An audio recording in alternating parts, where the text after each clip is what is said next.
बिस्मिल्लाहिर्रहमानिर्रहीम। अल्लाहुम्मा सल्लि अला मुहम्मदिन व आले मुहम्मद। कैसे हो दोस्तों, ठीक हो? अज रजब दे महीने दे हवाले नाल ही गल एक कर लैने आ। गल ये वे कि मदीने दे विच सोहने पाक मदीने शहर दे विच एक औरत दे घर एक बच्चा पैदा होया।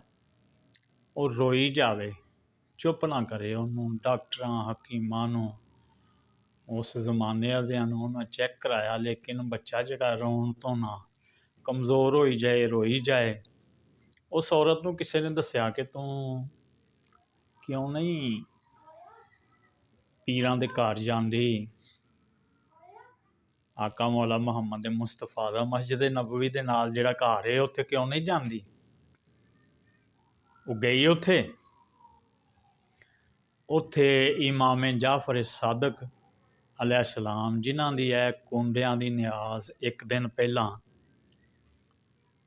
घर बैठे ने सारे। वो सरकार वेख्या बच्चे नूं, उन्हां फरमाया कि बीबी इनू ना खब्बे पासे ला, अपने नाल खब्बे पासे सीने दे नाल ला, ते तू रात नूं लटान लग्या भी खब्बे पासे ही इनू लटाना है। वो औरत ने उस तरह ही कीता। बच्चा मुतमिन हो गया, ठीक हो गया। उस तो बाद वो बच्चा जिहड़ा ना सेहतमंद हुंदा जावे ते वो थोड़ा जिहा वड्डा होया, वो सेहतमंद ते जहीन। होर भी लोग जिहड़े ने वो वेख के ते वो ये गल जिहड़ी है ना आम मशहूर हो गई। जिन्हां लोगों दी हुकूमतां सानूं उन्हां लोगों रोकना शुरू कर लोगों उन्हां अपने मौलवी छड्ड दिते कि जी सज्जे पासे दी यह अहमीयत है, सज्जे पासे दी यह अहमीयत है।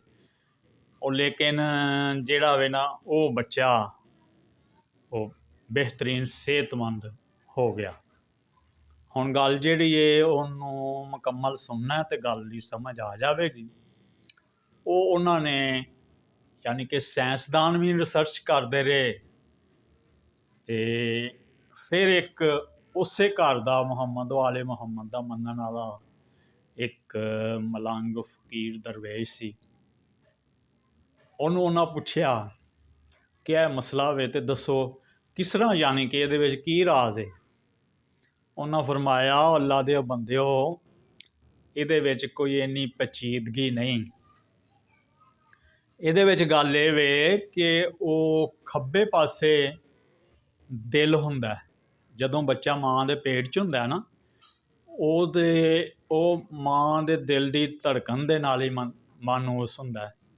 ओदा इंजॉयपन, ओदी पूरी दुनिया जिहड़ी है ना वो उस धड़कन नाल ही हुंदी है।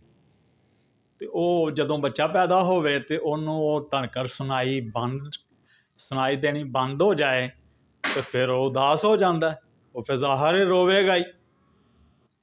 ओदा मजीद तजर्बा करन लई साइंसदानां ने कोई 5 बच्चे सज्जे पासे ते 5 बच्चे खब्बे पासे लटाए। जिहड़े खब्बे पासे लटाए वो सेहतमंद ते मुतमिन ते जहीन होए। इस वास्ते वो जिहड़ा वे ना, क्योंकि वो इल्मे लुदीनी दे मालक ने।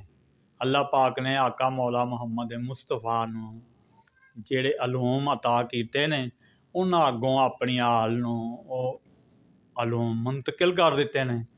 ते इसे तरह क्योंकि इल्मे नजूम, इल्मे क्याफा, इल्मे जफर वो सारा जिहड़ा वे ना वो इमाम जाफर सादक तो में।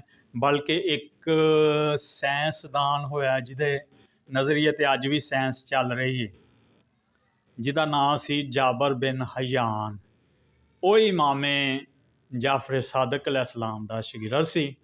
ते मरूफ जिहड़े ना अपना इमामे फ़िका, काज़ी फ़िका, इमाम आज़म इमाम अबू हनीफा वो भी उन्हों दे शागिर्द सन। ते इस वास्ते जे तुहानूं गल कैसी लगी ਇਹ ਤੁਸੀਂ ਲਾਈਕ ਕਰਨਾ, ਫਾਲੋ ਕਰਨਾ ਅਤੇ ਸ਼ੇਅਰ ਕਰਕੇ ਸਾਨੂੰ ਦੱਸਣਾ। ਅਤੇ ਉਹ ਅਸੀਂ ਅੱਜ ਕੱਲ੍ਹ ਵੀਡੀਓ ਘੱਟ ਇਸ ਤੋਂ ਬਣਾ ਰਹੇ ਹਾਂ ਕਿ ਸਰਦੀ ਹੁੰਦੀ ਹੈ, ਧੁੰਦ ਹੁੰਦੀ ਹੈ, ਬੇਇੰਤਹਾ ਸਰਦੀ ਹੈ, ਅਤੇ ਇਹਦੇ ਬਾਵਜੂਦ ਵੀ ਤੁਹਾਡੇ ਨਾਲ ਮਿਲਣ 'ਤੇ ਦਿਲ ਕਰਦਾ ਅਤੇ ਫਿਰ ਮਿਲ ਲੈਂਦੇ ਹਾਂ। ਇਹਦੇ ਨਾਲ ਹੀ ਫਿਰ ਇਜਾਜ਼ਤ ਦਿਓ। ਖੁਦਾ ਹਾਫਿਜ਼।